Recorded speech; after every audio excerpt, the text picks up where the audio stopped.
Merci, Monsieur le Président, Messieurs du tribunal.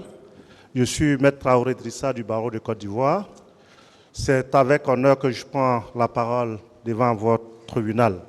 Vous me permettrez, avant mes questions, de dire merci à Monsieur le bâtonnier de l'Ordre des avocats et à son conseil qui m'ont permis de pouvoir être des votes.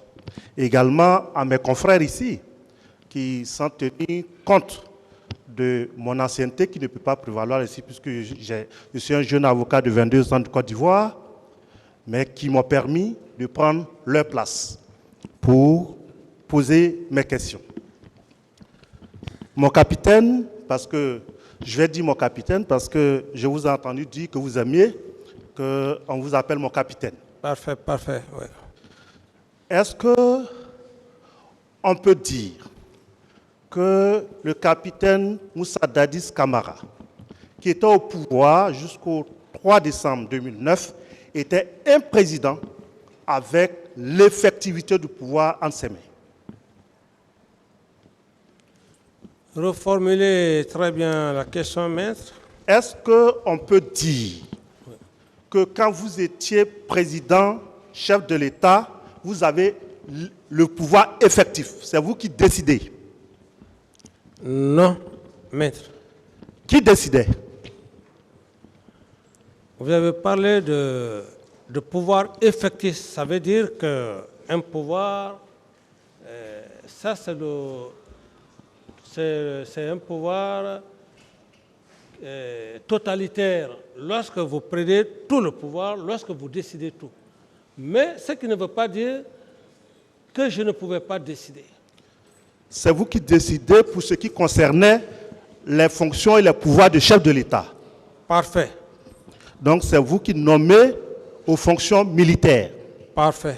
Est-ce qu'on vous obligeait à nommer des personnes? Non. Est-ce que vous pensez que si vous nommiez des personnes ou bien vous remplaciez des personnes, cela pouvait mettre à mal votre pouvoir? Reprenez la question. Est-ce que vous pensez que lorsque vous étiez chef de l'État, est-ce qu'il vous était impossible de nommer des personnes à des postes, que ce soit militaires ou civils? Je pouvais le faire, oui. Donc, vous pouvez donner des instructions à l'ensemble des militaires qui étaient sous vos ordres. Parfait, oui. Okay. Vous avez dit ici, et c'est pour une confirmation, que le général Sekouba Konaté était votre subordonné. Est-ce cela?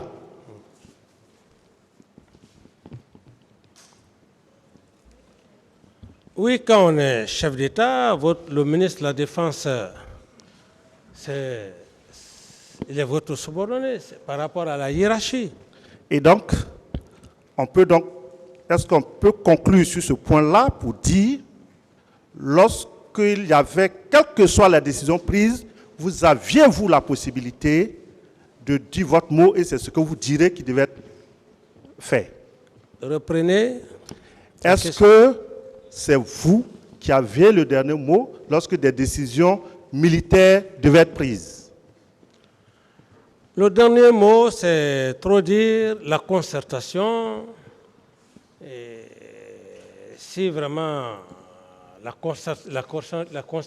cours de la concertation, nous deux sommes d'accord, et ça peut bien passer. Donc, si nous sommes d'accord sur ces points-là, vous aurez pu donc démettre Diakité Aboubakar Toumba de ses fonctions après le 28 septembre 2009. Que j'aurais pu faire quoi? Le démettre de ses fonctions de aide de camp. Est-ce que vous pouviez le démettre de ses fonctions de aide de camp? Ici, ce n'est pas un problème de fonction qui est le plus important. Après les événements du 28 septembre, ce n'est pas un problème de fonction. Il veut savoir si vous aviez la possibilité de le démettre de ses fonctions. Je pouvais bien le faire. Je pouvais bien le faire. D'autres questions maintenant? Je vais vous poser des questions sur les systèmes de renseignement, pas dans les moindres détails. Est-ce que les services de renseignement de votre pays vous rendaient compte? Bon, même si on me rendait compte, je ne peux pas dire que tout était à 100%. Les renseignements, ils sont relatifs, contrairement à ce que les gens peuvent y penser. Mais les différents responsables de renseignement ont été nommés par vous. Ici, le problème, ce n'est pas un problème de renseignement qui est important. Mais Est-ce que les responsables avaient été nommés par vous? Non.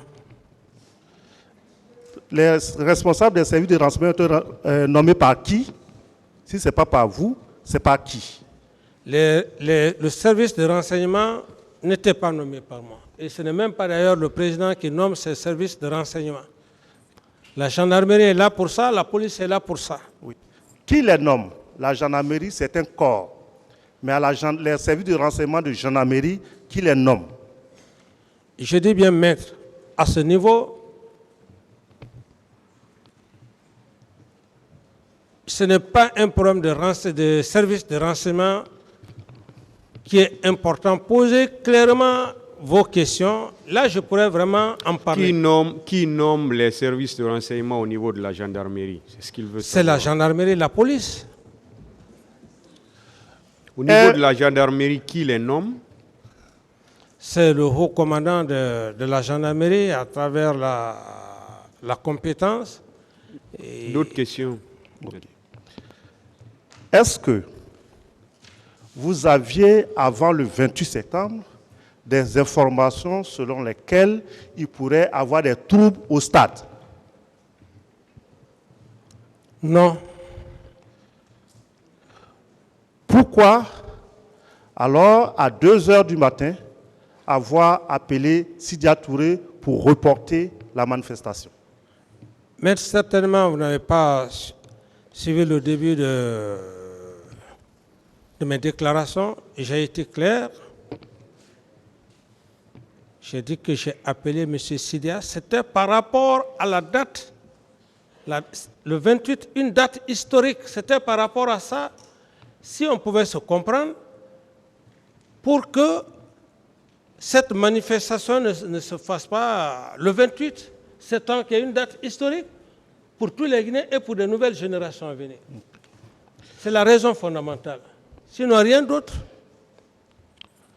Ici, à cette barre, M. Claude Pivy a indiqué que vous lui aurez dit que c'est le colonel Tcheboro et la police qui étaient chargés de la sécurisation au stade. Est-ce vrai? Si M. Claude Pivy l'a dit, comme il est là,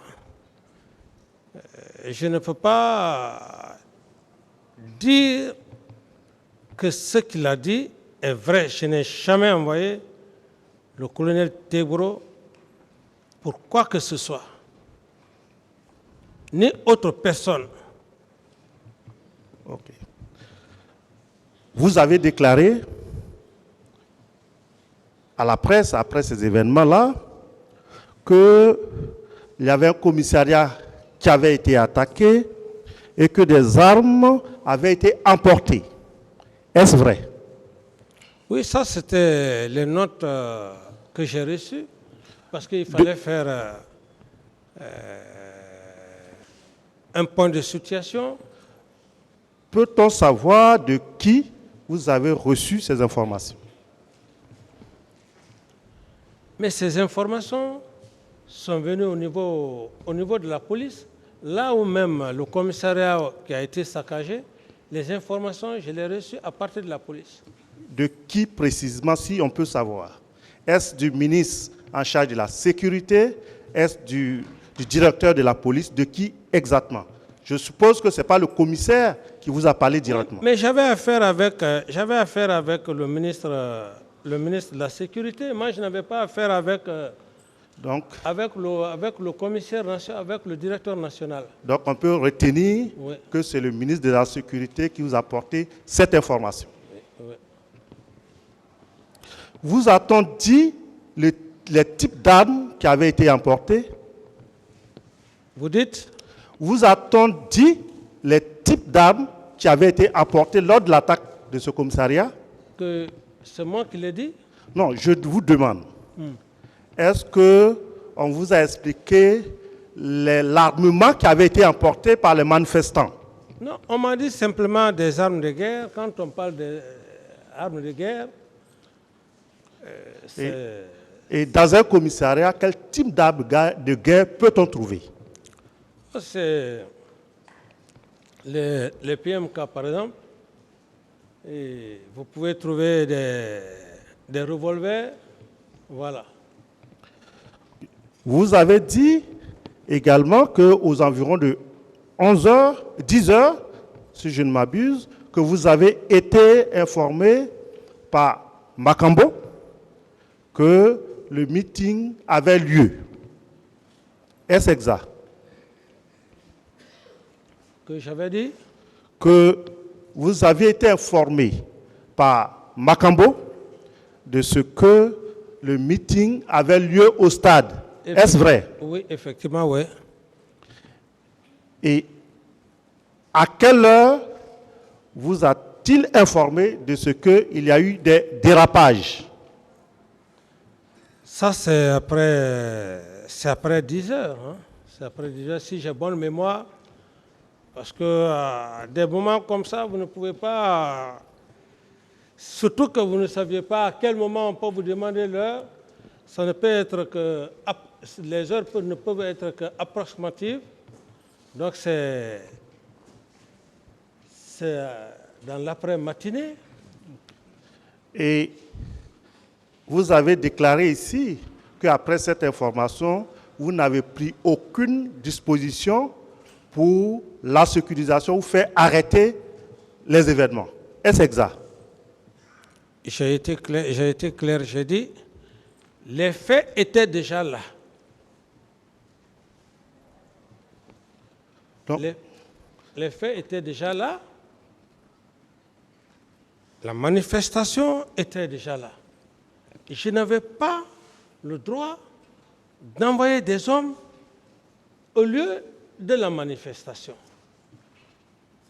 donc, si, selon vous, les événements se sont seulement déroulés au stade autour de 11h et c'est fini? Bon, c'est vous qui parlez de 11h. Moi, je parle seulement... Donc, au moment où vous avez appris? Au moment où... Je suppose que c'était avant midi. Voilà, par rapport effectivement à la déclaration de Feu Joseph Makambo, je dis bien, dès qu'il m'a dit que la marche a lieu, c'est d'ailleurs en ce moment, je suis sorti, moi-même je voulais m'y rendre au stade, pensant que cette population avait de la sympathie pour moi et qu'une fois ma présence, que cette population allait me comprendre.